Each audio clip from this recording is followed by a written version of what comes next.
नमस्कार दोस्तों, हमारे चैनल प्राचीन ज्ञान में आप लोगों का स्वागत है। गौतम बुद्ध अपने शिष्यों का ज्ञान का पाठ दे रहे थे।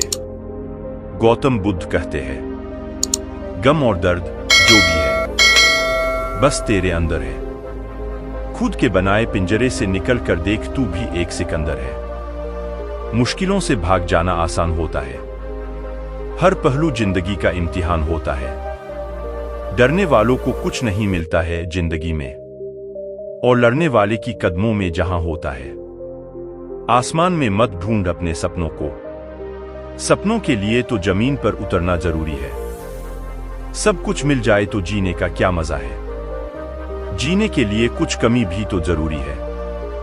व्यर्थ की चिंताओं को तू छोड़, अपने लक्ष्य पाने के लिए खुद को एक कविता से जोड़। संभव है मंजिल मिल जाए तेरे कर्म के सहारे अगले ही मोड़ पर। जो मंजिल को पाने की चाहत रखते हैं, वह समुद्र के ऊपर पत्थर के पुल बना देते हैं। आखिरी बाजी जीवन का मृत्यु से खेल, अब हार के बहनों की तलाश न कर। लगा दो खुद को पर आज जीतने के अलावा कुछ स्वीकार न कर। विचार और जल हमेशा स्वच्छ होना चाहिए। दूषित जल स्वास्थ्य को प्रभावित कर देता है और दुष्ट विचार जीवन को। गौतम बुद्ध कहते हैं, जो धन अपने कमाया उससे आप भोग या ना भोग पाओ, लेकिन उसे धन को कमाने के चक्कर में जो कर्म किए वह तो भोगना ही पड़ेगा। विपत्ति में धैर्य या वैभव में दया और संकट में सहनशीलता ही श्रेष्ठ व्यक्ति के लक्षण।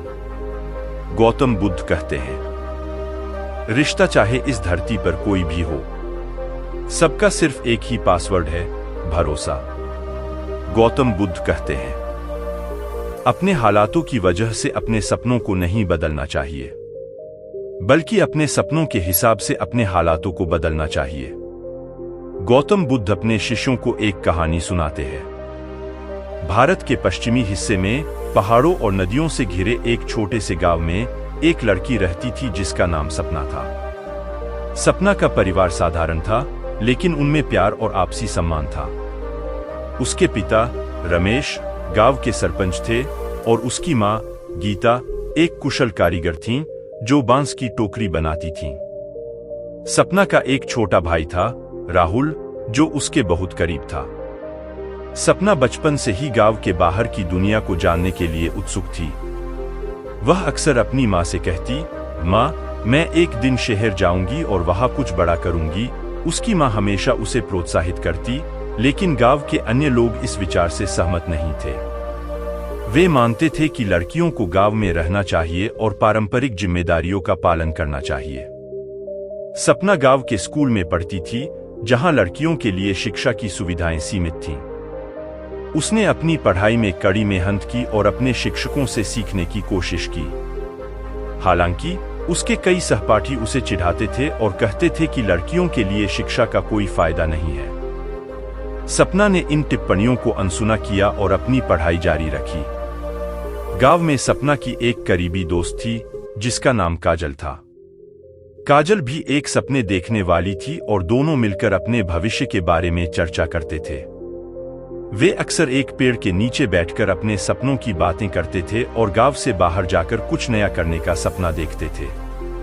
एक दिन सपना ने अपने पिता से कहा कि वह गांव के बच्चों के लिए एक पुस्तकालय खोलना चाहती है। रमेश ने पहले तो उसे हतोत्साहित किया, लेकिन जब उसने उसकी दृढ़ता देखी तो वह मान गया। सपना ने अपनी मां के साथ मिलकर गांव के लोगों से किताबें इकट्ठा कीं और एक छोटे से घर में पुस्तकालय खोला। यह गांव के बच्चों के लिए एक नई शुरुआत थी और सपना को देखकर कई लड़कियों ने पढ़ाई में रुचि लेना शुरू कर दिया। पुस्तकालय की सफलता ने गांव के लोगों को प्रेरित किया। गौतम बुद्ध कहते हैं, एक लड़की ने अपने सपनों को पूरा करने के लिए कितना साहस दिखाया। सपना की कहानी ने पूरे गांव को बदल दिया।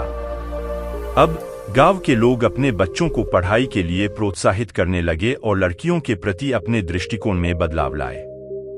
सपना की कहानी एक प्रेरणादायक कहानी है जो हमें यह सिखाती है कि किसी के सपनों को पूरा करने के लिए साहस और दृढ़ता की जरूरत होती है।